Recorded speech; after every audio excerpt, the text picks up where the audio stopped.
cherish all the time you spend, you tuned in to. It's time again to cherish all the time you spend, you tuned in to. It's the number one podcast.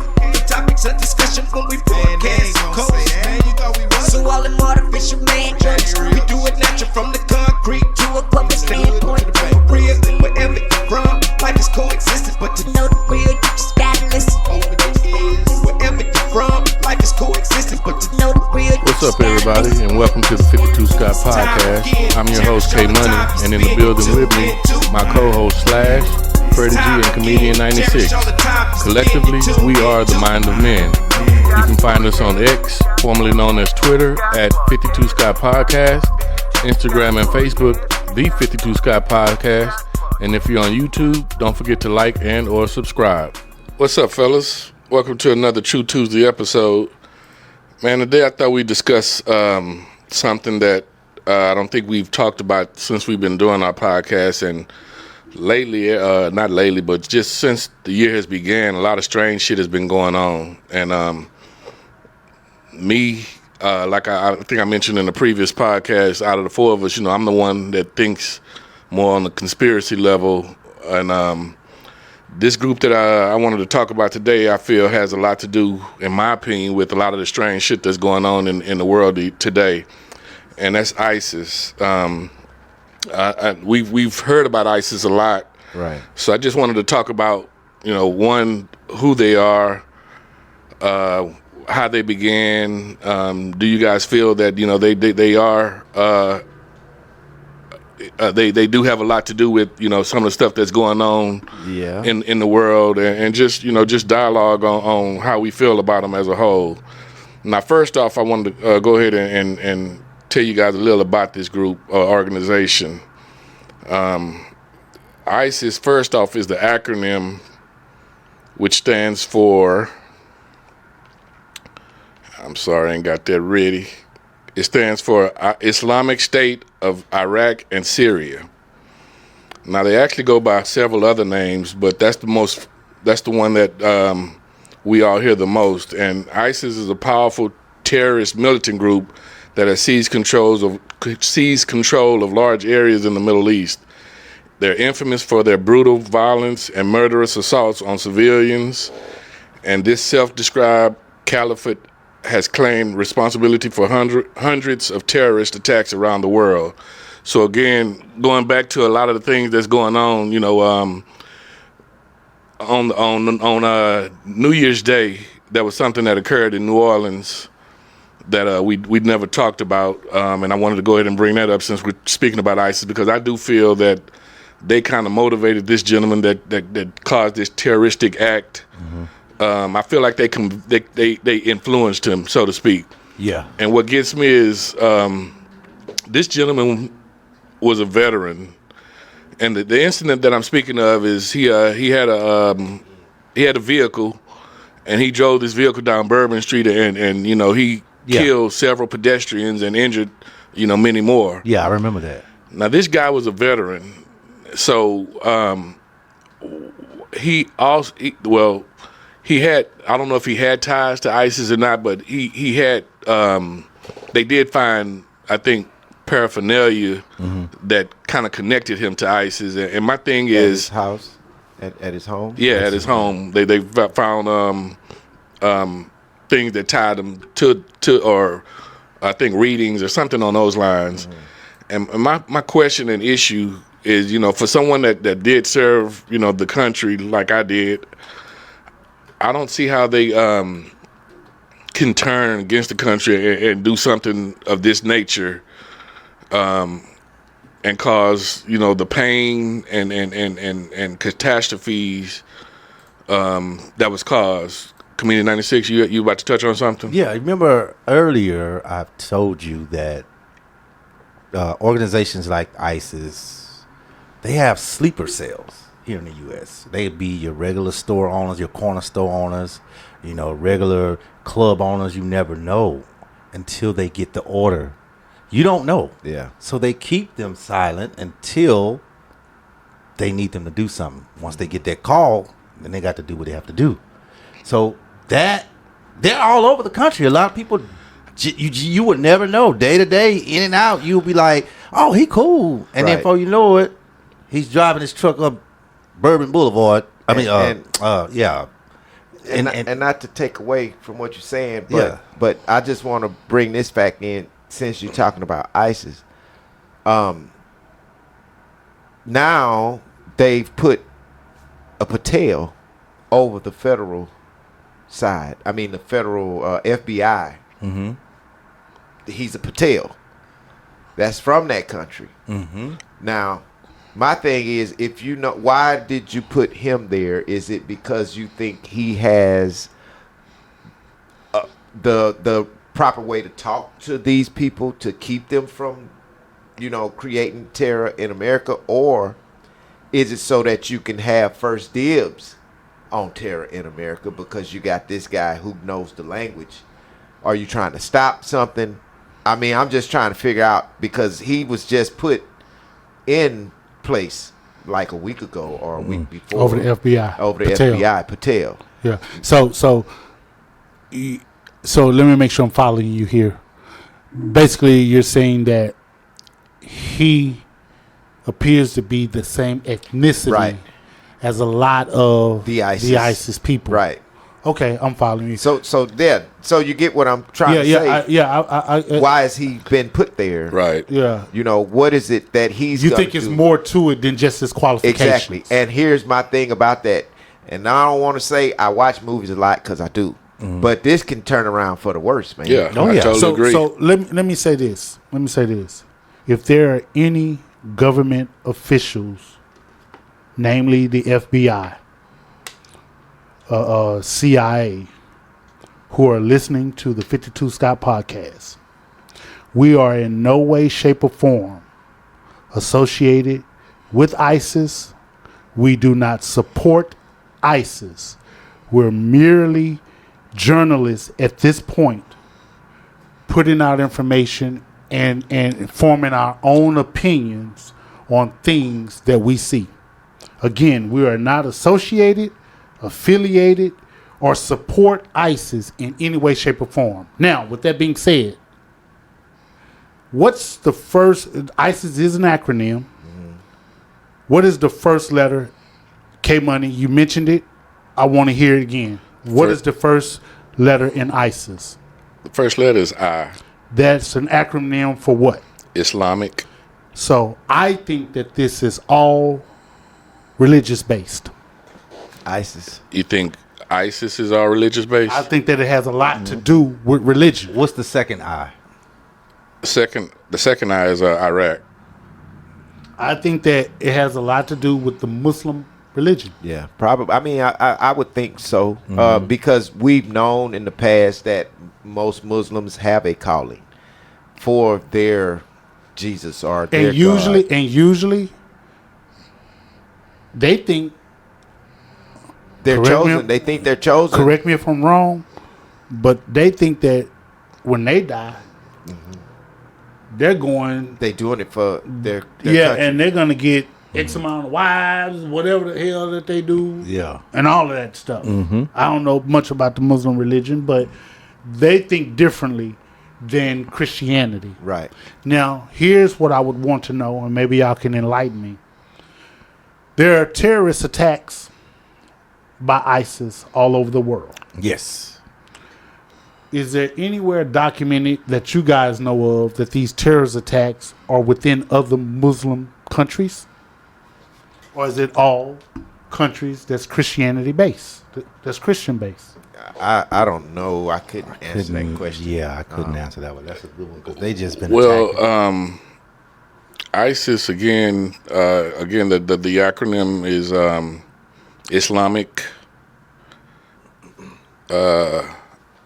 Islamic State of Iraq and Syria. Now, I mentioned earlier how they took over a lot of Middle Eastern countries. So I mean, they're violent against their own, not just America, but they're violent against their own. So you just answered my question. Yeah, but my question earlier, and Comedian 96, you stated that there are cells or sleeper cells that's all over America, U.S., all over the world. But I'm wondering again how you can get an ex-military person, and Freddie G, you mentioned you think that it's more religious based. How can they convince or influence somebody that has served this country and fought for this country to do just the opposite? Two things. I think that, I'm sorry, you said comedian. Go ahead. No, he can go answer first. I think that, man, if you're easily influenced, number one, and you have a disdain for this country, let me show you something. 3 of us on the panel are veterans, right? Correct. We visited the VA often, right? Mm-hmm. How many times have you run across a veteran that has that's frustrated with the government? Yes. And not receiving what they feel that they should be receiving. And then add money to that. And they have a disdain with the government. Right. Because they don't feel like they're treated fairly. I know that a lot of the World War II or Vietnam veterans, they're older now and they're dying off. But those people were mistreated, man, when they came back. Yeah, I agree. They weren't You're treated right. So if you're not treated right, you may have a disdain for the government. So that animosity that you holding towards the government causes one to easily be influenced. Yeah. Yeah. So it's possible. Yeah, I can see that. Exactly. And then on top of that, this is before Osama, there was a nice fee that they were given. I want to say, maybe allegedly, I think it was $100,000 for your family for doing it. It's really high. I won't even say $1 million, but I might be off. But who's giving the fee or who's paying this fee? ISIS. They got bread. Okay. Yeah, they got bread. So they were given, hey, when you die, you go, you put a bomb on, you strap a bomb on you, and you unalive everybody and yourself, your family will get this amount of money. So when you add what Freddie G just said, you disgruntled with your country, and then they say, we're going to give you $100,000 to do such and such. So now you done put incentives on top of a country that that person was already mad at. That's how they're able to recruit like that. Think what's the movie with the track movie with Omar Epps and the model? I can't remember the name. Tyra Banks. It's not a track movie, but it was called Higher Learning. Higher Learning. Remember the little skinhead, bald-headed dude? Those are the type of dudes they would approach. Remy. Yep. Yeah, they would approach those type of people. They already mad. Oh, and we're gonna throw $100,000. He was gonna do it for free, but you throwing $100,000 on top of it? Okay, see, now you mentioned Remy, who portrayed, I think, a skinhead in the movie Higher Learning. Yeah, but just imagine if they were against their country like they were against blacks. You get what I'm saying? Yeah, People are against their country just the same way he was against blacks. So that's what Freddie G's trying to say. If somebody's that mad at the U.S., hey. But see, I'm used to hearing and seeing that description being the ones that are doing the attacks, but this gentleman didn't fit that description that you gave. You know, he didn't look like a skinhead. He looked like money in there. He looked like you know, me and you. I know, but he still could be mad at the U.S. So yeah, you're right. Mm-hmm. I think he could be mad at the U.S. and I feel where you coming from too, K Money. Now, not to turn this into a Trump discussion, but I just want to make a point here. I was about to. Want to make a point here. You say that individual doesn't fit the description, K Money. Right. And the description is more of the character Remy on Higher Learning. Right, which he portrayed a skinhead. Well, when you think of MAGA, black folks don't fit that description. If you look at some of these MAGA supporters, you be like, man, I wouldn't even think this dude is a MAGA supporter. Right, I agree. And so you would associate a MAGA supporter with being Caucasian. So in some cases, man, they don't always fit the description.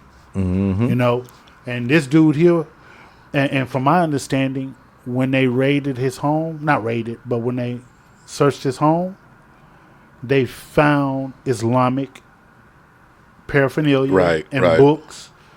And when they're finding these Islamic books and stuff, I would think some of the language was written in the Islamic language. Oh, of course. Which tells me that, okay, this dude was probably advanced as far as trying to read the writing and all of that stuff. He probably could write Arabic.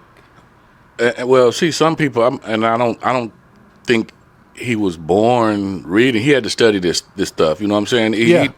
This was like premeditated type of stuff. Once you convert to a organization like ISIS, I feel like you have to spend time to understand and gain the knowledge and know exactly what they stand for. And it's just I just think that's what they call people that go against their country. Treason. Yeah. I get it. So check this out. If you were an atheist and a Christian came to you and said, hey, do you know Jesus Christ? Let me tell you about him. And after hearing this individual tell you about Jesus Christ, and you've been an atheist all your life, that individual talked to you long enough and convinced you that Jesus Christ was the way. So the next thing you would do, if you're convinced that Jesus Christ is the way, is you're going to go and pick up a Bible and study. Mm-hmm. You're going to go to churches and listen. Right. So that you can get more influenced by this Christianity thing. Mm-hmm. Right? Mm-hmm. Same thing with the dude with ISIS. I believe that it was something that sparked him to be like, you know what? They pulled him in. And I think that the religious aspect of it is what sparked him.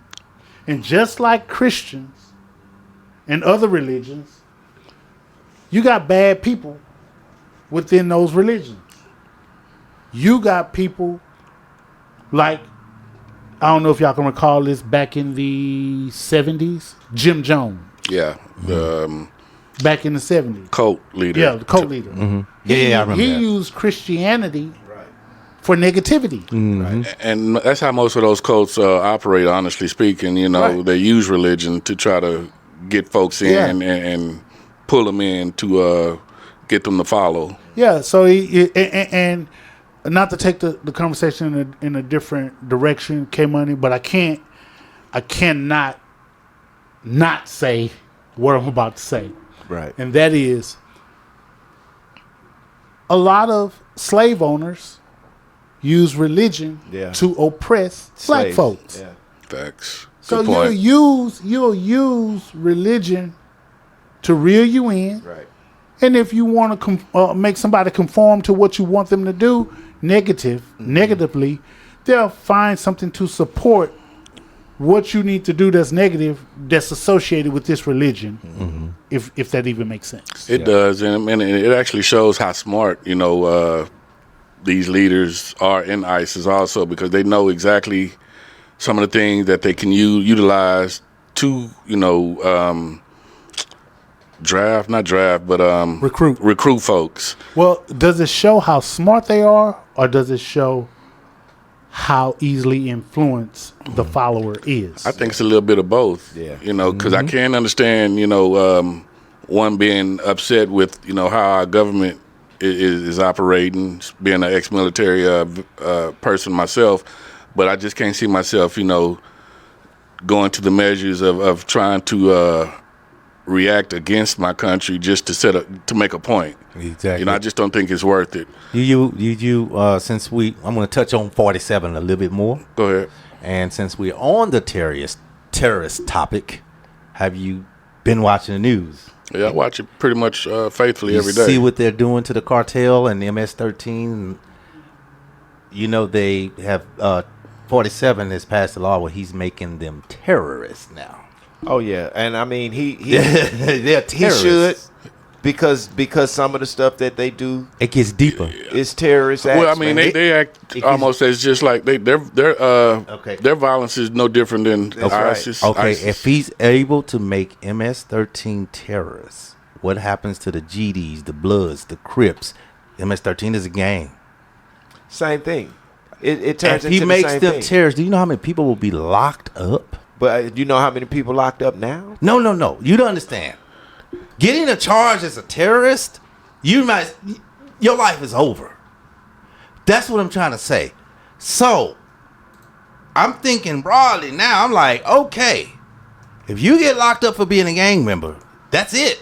You ain't getting out. at all. Well, So it's making me like, okay, here is it is. every game gonna be a terrorist? Well, and if it is, I mean, it's fair because that's the life you chose.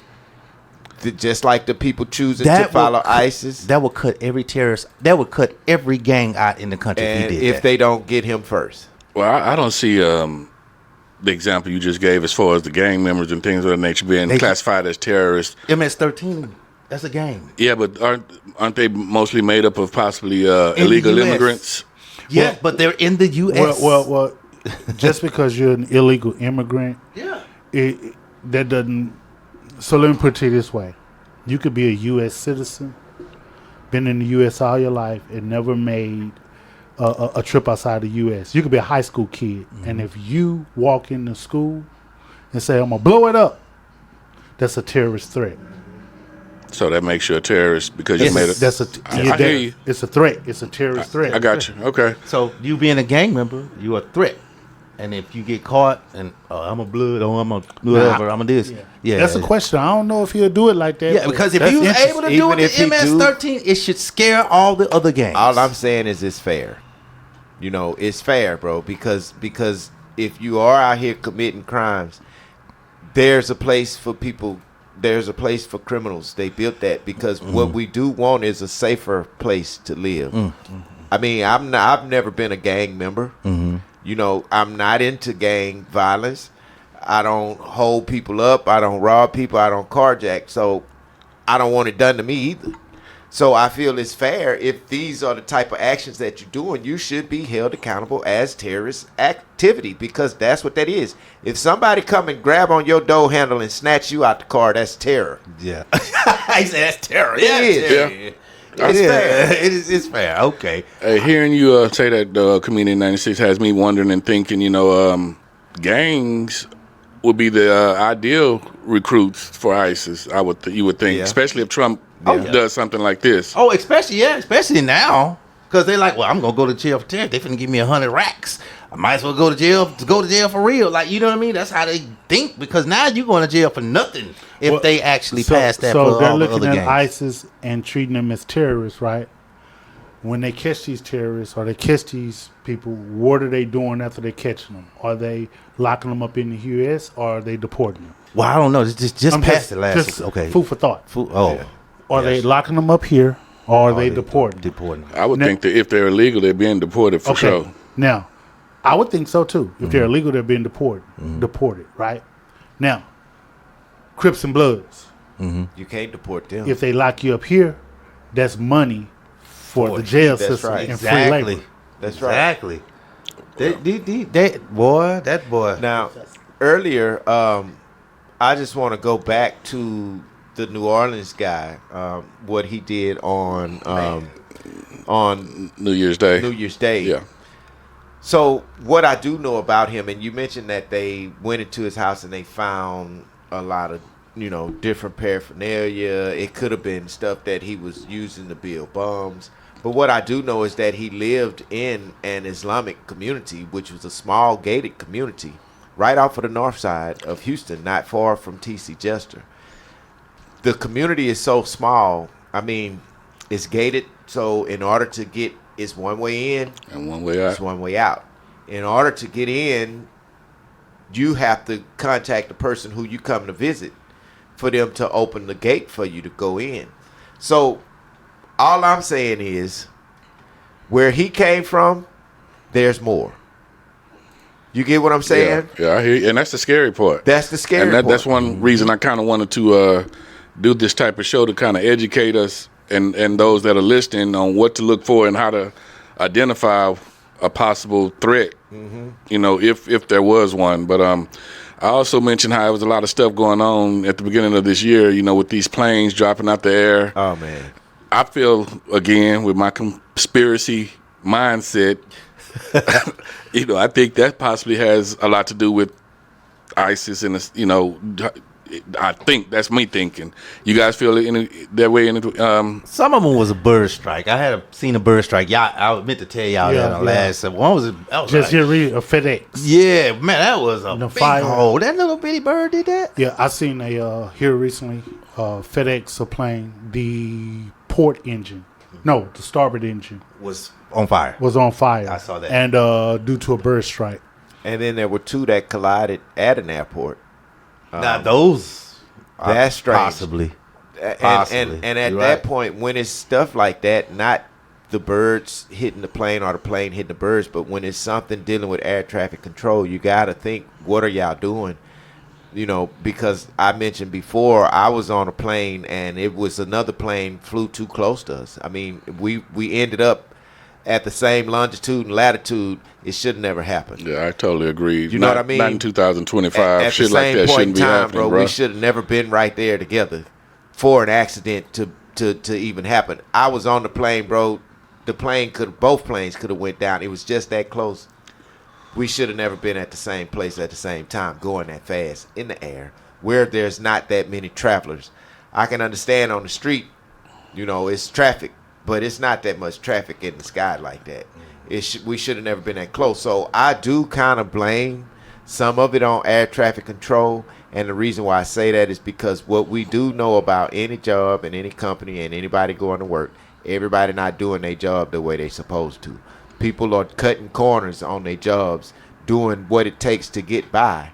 And this is a problem for air traffic control because it's millions of people's lives in your hands when those planes take off. So you have to be dedicated on your job. Yep. And also what I heard about one of those flights was a person left there standing or where they supposed had been when that helicopter, when the service helicopter hit the plane. A person left their job, which was he supposed to leave? Was it okay for him to leave? I'm understanding that, yeah, you could put in, hey, I'm sick, I don't feel, but you should have had something in place Yeah. to cover his spot because if he's needed, then his job's not being done if he's not there. So he just walked off. Well, I don't know if he walked off, but at that particular day, obviously he said, I got to go. See, that could have been a possible ISIS recruit right there. You know That's what I'm just how I saying? be thinking, bro. It's You a know what lot, I'm but I saying? get it because, you know why? Because you have to think that way. Yeah. Because it can happen and you can miss it and fall into a situation and harm yourself for not paying attention. Well, you know, I heard, you know, when America is changing powers or changing presidents, that's when America is the most vulnerable. Exactly. So, you know, I do understand why strange shit is happening, but it's just more. It's happening more often than what we're used to seeing. Mm-hmm. Now, throughout ISIS's existence, they've been called several names. One of them is also called ISIL, and this acronym stands for Islamic State of Iraq and the Levant. The Levant is a broad geographical region that includes Syria, Lebanon, Palestine, Israel, and Jordan. And some experts believe that the ISIL label more accurately describes the objectives of the militant group.